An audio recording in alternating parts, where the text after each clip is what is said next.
C plus প্লাসের Bangla video টিউটোরিয়ালে আপনাদের সবাইকে স্বাগতম। আমি মোহাম্মদ শোয়েব চৌধুরী। আজকের পর্বে আমি একটি গুরুত্বপূর্ণ বিষয় নিয়ে আলোচনা করব এবং তা হলো অ্যাক্সেস মডিফায়ার। একটি ক্লাসে যা কিছু থাকে সবকিছুকেই বলা হয় ওই ক্লাসের মেম্বার। আবার একটি ক্লাসের সবকিছুই সেই ক্লাসের বাইরে থেকে অ্যাক্সেস করা যায় না। একটি ক্লাসের কোনো একটি মেম্বার সেই ক্লাসের বাইরে থেকে অ্যাক্সেস করা যাবে কিনা, আর যদি অ্যাক্সেস করা যায়ও কতটুকু অ্যাক্সেস করা যাবে, সেসব কিছুই অ্যাক্সেস মডিফায়ারে আলোচনা করা হয়। প্রথমেই বলে রেখেছি যে একটি ক্লাসের সবকিছুকেই ক্লাসের বাইরে থেকে অ্যাক্সেস করা যায় না। সো এই একটি ক্লাসে কোনো একটা মেম্বারকে ক্লাসের বাইরে থেকে অ্যাক্সেস করা যাবে কিনা এই ভিত্তিতে অ্যাক্সেস মডিফায়ারকে মোট তিন ভাগে ভাগ করা হয়, যথা একটা হচ্ছে প্রাইভেট, একটা হচ্ছে পাবলিক, একটা হচ্ছে প্রোটেক্টেড। সো আমি এখানে পাবলিকটা আগে লিখি।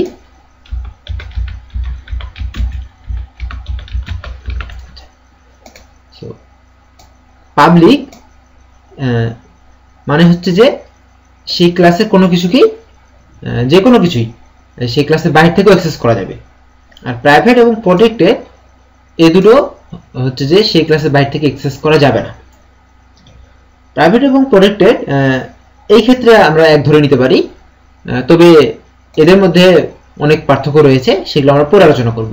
তো আপাতত আমি প্রাইভেট নিয়ে আলোচনা করব এবং যেটা প্রোটেক্টেডকে রিপ্রেজেন্ট করবে, অর্থাৎ প্রাইভেট এবং প্রোটেক্টেড একই, সেগুলো আমরা ধরে নিয়ে কাজ করব এবং যে ক্ষেত্রে প্রোটেক্টেডটা আলাদা সেক্ষেত্রে আমি সেটা বলে দেব। সো আমি যেটা বললাম যে পাবলিক মানে হচ্ছে যে সেই ক্লাসে কোনো সেই মেম্বারটা যেটা পাবলিক সেটা সেই ক্লাসের বাইরে থেকে অ্যাক্সেস করা যাবে এবং প্রাইভেট এবং প্রোটেক্টেডটা যাবে না। যেমন আমি এখানে পাবলিক ডিক্লেয়ার করেছি তিনটা মেম্বার পাবলিক, একটা হচ্ছে হাইট, একটা হচ্ছে ওয়াইড, একটা হচ্ছে এরিয়া, এটা হচ্ছে ফাংশন। তার মানে হচ্ছে যে এই তিনটাকে আমি ক্লাসের বাইরে থেকে অ্যাক্সেস করতে পারবো। এই ক্লাসের বাইরে থেকে বলতে বোঝাচ্ছি যে এই ক্লাসের অন্তর্ভুক্ত না এমন কোনো কিছু, যেমন মেইন ফাংশন এই ক্লাসের অন্তর্ভুক্ত না। তার মানে হচ্ছে আমি যদি এটাকে অ্যাক্সেস করতে চাই, অর্থাৎ মেইন ফাংশন থেকে এর কোনো মেম্বারকে অ্যাক্সেস করতে চাই, তাহলে সেই মেম্বারটা অবশ্যই পাবলিক হতে হবে। এটা হচ্ছে মূল কথা। সো প্রথমে আসি আমরা যে ডিক্লেয়ার করার পদ্ধতিটা নিয়ে, যে আমরা কিভাবে ডিক্লেয়ার করব। আমি যদি কোনো কিছু এখানে ডিক্লেয়ার করে না দিই, তাহলে এই যতগুলো এভাবে যদি থাকে, তার মানে এগুলো সবগুলো হচ্ছে প্রাইভেট, অর্থাৎ বাই ডিফল্ট ভাবে থাকে প্রাইভেট। আমি যখন এখানে পাবলিক করে দিলাম, তার মানে আমি যতক্ষণ না পর্যন্ত অন্য কিছু ডিক্লেয়ার করতেছি এইভাবে, ততক্ষণ পর্যন্ত আমি যতগুলো ডিক্লেয়ার করব সবগুলো হচ্ছে প্রাইভেট। যেমন পাবলিক, যেমন আমি যদি এখানে এখন প্রাইভেট লিখি আমি যদি লিখলাম যে ইন্টিজার a, এর মানে হলো যে আমার এই তিনটা মেম্বার হচ্ছে পাবলিক এবং এটা হচ্ছে প্রাইভেট। আবার আমি এরপর পাবলিক লিখতে পারি,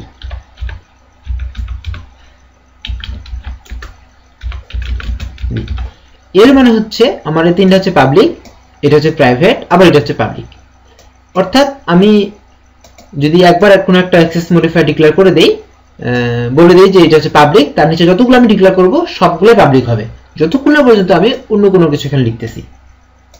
আচ্ছা, এবং আমি যদি কোনো কিছু লিখে না দিই, তাহলে সেটা বাই ডিফল্ট ভাবে প্রাইভেট থাকবে। এখন দেখুন, আমরা যদি এখানে প্রাইভেট দিই, প্রথমে না দিলেও চলবে, এবং এটাকে যদি আমি রান করি, সেই ক্ষেত্রে এরর আসতেছে এবং এররটা বলতেছে যে integer rectangle height is private, এবং বলতেছে যে এই রেক্টেঙ্গেলে যে হাইটটা আছে সেটা প্রাইভেট, এটাকে আমি এখান থেকে অ্যাক্সেস করতে পারবো না। এখন একটা ব্যাপার, সেটা হচ্ছে আমি যদি কোনো কিছুকে প্রাইভেট ডিক্লেয়ার করি, সেটাকে আমি সেই ক্লাসের বাইরে থেকে অ্যাক্সেস করতে পারবো না, কিন্তু আমার তো অ্যাক্সেস করা দরকার। যদি আমি অ্যাক্সেস নাই করি, তাহলে সেটার আমার কোনো দরকারই নেই। আমার দরকার অ্যাক্সেস যদি না করতে পারি, তাহলে সেটা আমার কোনো ভ্যালু নেই। তাহলে আমাদেরকে সেটা অ্যাক্সেস করতে হবে। কিভাবে অ্যাক্সেস করব সেটা এখন লক্ষ্য করি। আমি বলেছিলাম যে আমরা বাহির থেকে শুধুমাত্র পাবলিক মেম্বারগুলোকে অ্যাক্সেস করতে পারবো।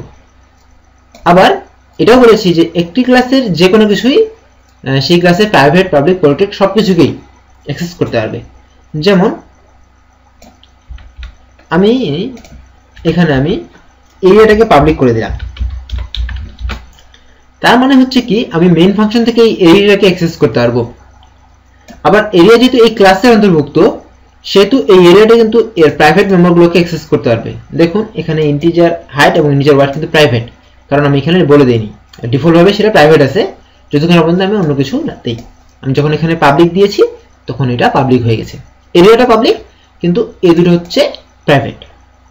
আচ্ছা, এখন আমি এটাকে যদি রান করি তাও এরর দেখাবে। কারণ কি? কারণ আমি এই মেইন ফাংশন থেকে হাইট এবং ওয়েটকে অ্যাক্সেস করার চেষ্টা করতেছি, কিন্তু এই দুটো হচ্ছে প্রাইভেট, আমি এটাকে অ্যাক্সেস করতে পারবো না। একটা বিষয় ক্লিয়ার করে দেই, সেটা হলো এইটা হচ্ছে ভ্যালিড, কারণ এরিয়াটা হচ্ছে এই ক্লাসের রেক্ট্যাঙ্গেল ক্লাসের অন্তর্ভুক্ত, সেহেতু এই এরিয়াটা হাইট এবং ওয়েটকে অ্যাক্সেস করতে পারবে। তাহলে আমরা এখানে যে কাজটা করেছি সেটা হলো যে হাইট এবং ওয়েটের মধ্যে একটা মান দিয়ে দিয়েছি এবং পরে এরিয়ার মাধ্যমে সেই মানটাকে অ্যাক্সেস করে সেই মানটা আমি নিয়ে ক্যালকুলেট করছি। তাহলে আমি যদি কোনোভাবেই মানটা 5 এবং 6 করে দিতে পারি হাইট এবং ওয়েটের, তাহলে আমি প্রাইভেট থাকুক আর যেই থাকুক আমার তো কোনো অসুবিধা নেই। আমি যদি এই প্রাইভেট অবস্থায় রেখে হাইট এবং ওয়েটের মানটা 5 এবং 6 করে দিতে পারি তাহলে আমার তো আর কোনো অসুবিধা হলো না, তাহলে আমি যে কোনোভাবে অ্যাক্সেস করতে পারতেছি।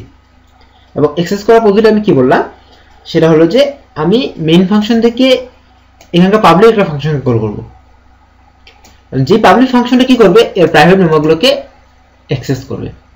যেমন আমার এখানে কাজটা কি হাইট এবং ওয়েটকে সেট করা। সো আমি যদি এখানে একটা পাবলিক ফাংশন নেই এবং সেই পাবলিক ফাংশনটা আমি ধরলাম সেট, এবং সেটের কাজ কি হবে হাইট এবং ওয়েটের মানটা সে দিয়ে দিবে। তো আমি এখানে ইন্টিজার a নিলাম, h নিলাম হাইটের জন্য এবং ইন্টিজার ওয়েট নিলাম ওয়েটের জন্য, এটা আমি সেট করব এবং এর ডেফিনেশনটা আমি এখানে দিয়ে দিই, এটা হচ্ছে void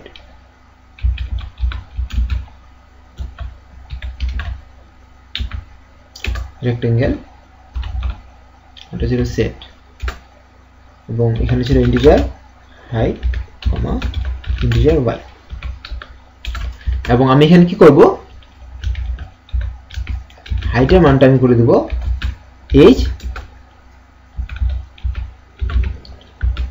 ওয়েটের মানটা করে দেব আমি w। সো আমি কি করলাম হাইট এবং ওয়েটের মানটা দিয়ে দিলাম। সো আমি যদি এখন এইখানে জাস্ট সেট ফাংশনটা কল করি অবজেক্ট ডট সেট দিয়ে আমি যেটা দিয়ে দেব 5,6 করলাম, এর মানে কি হলো আমি সেট ফাংশনটা কল করেছি। দেখুন এখানে এই সেট ফাংশনটা হচ্ছে পাবলিক, সেট ফাংশনটা হচ্ছে পাবলিক এবং যেহেতু পাবলিক সেহেতু আমি মেইন থেকে সেটাকে অ্যাক্সেস করতে পারবো, এখানে আমার কোনো ভুল নেই। আবার সেট ফাংশনটা কি করছে হাইট এবং ওয়েটের মানটাকে চেঞ্জ করে দিছে, তার মানে কি হাইট এবং ওয়েটের মানটা চেঞ্জ হয়ে গেছে। তারপরে আমি কি করেছি এখানে এরিয়ার মানটা প্রিন্ট করেছি, এরিয়াটা হচ্ছে পাবলিক সেটা আমি মেইন ফাংশন থেকে অ্যাক্সেস করতে পারবো এবং এরিয়াটা কি করছে হাইট এবং ওয়েটের মানটা নিয়ে ক্যালকুলেট করছে। তার মানে আমি যেটা বলেছিলাম সেটা হলো যে আমি মেইন থেকে বা এই ক্লাসের বাইরে থেকে শুধুমাত্র পাবলিক মেম্বারগুলোকে অ্যাক্সেস করতে পারবো, আমি সেটাই করেছি। আবার বলেছিলাম যে এর পাবলিক মেম্বারগুলো সেই ক্লাসের প্রাইভেট মেম্বারগুলোকে অ্যাক্সেস করতে পারবে, সেভাবে করেছি। এতে কি হয়েছে আমি অবজেক্ট ডট সেট দিয়ে ইনডাইরেক্টলি ভাবে হাইট এবং ওয়েটের মানটা সেট করে দিয়েছি, যদিও হাইট এবং ওয়েটটা হচ্ছে প্রাইভেট, তার মানে আমি ইনডাইরেক্টলি ভাবে প্রাইভেট মেম্বারগুলোকে অ্যাক্সেস করতেছি। আমি যদি এটাকে রান করি তাহলে দেখুন 30 চলে আসছে। সো এখন আমি যেটা বললাম যে আমি কিভাবে অ্যাক্সেস করতে পারবো, এতে কি হয় সিকিউরিটি সিস্টেমটা অনেক স্ট্রং হয়ে যায়, কারণ আমরা ডাইরেক্টলি হাইট এবং ওয়েটের মানটা নিতে পারতেছি না, এটাকে নিতে গেলে আমাদেরকে একটা প্রসেসের মধ্যে যেতে হচ্ছে। আমি ডাইরেক্টলি যদি নিতে পারতাম তাহলে সিস্টেমটা হ্যাক করা সহজ হতো, কিন্তু যেহেতু আমরা ডাইরেক্টলি নিতে পারতেছি না সেহেতু সিকিউরিটি সিস্টেমটা আমার অনেকটা স্ট্রং হয়ে গেল। সো এই হলো প্রাইভেট পাবলিক প্রটেক্টেডের মধ্যে মূল ব্যাপার। প্রাইভেট এবং প্রটেক্টেডের ব্যাপারটা আপনাদের কাছে হয়তো এখনো ক্লিয়ার হয়নি আলাদাভাবে, আমি এটা পরে আলোচনা করব। এতটুকু জানিয়ে রাখলাম যে আমি যদি পাবলিক ডিক্লেয়ার করি সেটা আমি মেইন ফাংশন বা সেই ক্লাসের বাইরে থেকে যে কোনো ফাংশন থেকে আমি সেটাকে অ্যাক্সেস করতে পারবো এই ক্লাসের বাইরে থেকে, এবং এই ক্লাস থেকে তো অ্যাক্সেস করতে পারবোই, সেটা তো আলাদা কথাই নেই, কিন্তু আমি এই ক্লাসের বাইরে থেকেও অ্যাক্সেস করতে পারবো। কিন্তু যদি আমি প্রাইভেট এবং প্রোটেক্টেড দেই তাহলে আমরা এই ক্লাসের বাইরে থেকে অ্যাক্সেস করতে পারবো না, আমরা এই ক্লাসের বাইরে থেকে আমরা অ্যাক্সেস করতে পারবো না। আমাকে অ্যাক্সেস করতে গেলে এই ক্লাসের ভিতরে কোনো মেম্বারকে নিয়ে অ্যাক্সেস করতে হবে। সো ধন্যবাদ সবাইকে আমার সাথে থাকার জন্য, দেখা হবে পরের টিউটোরিয়ালে। ধন্যবাদ সবাইকে।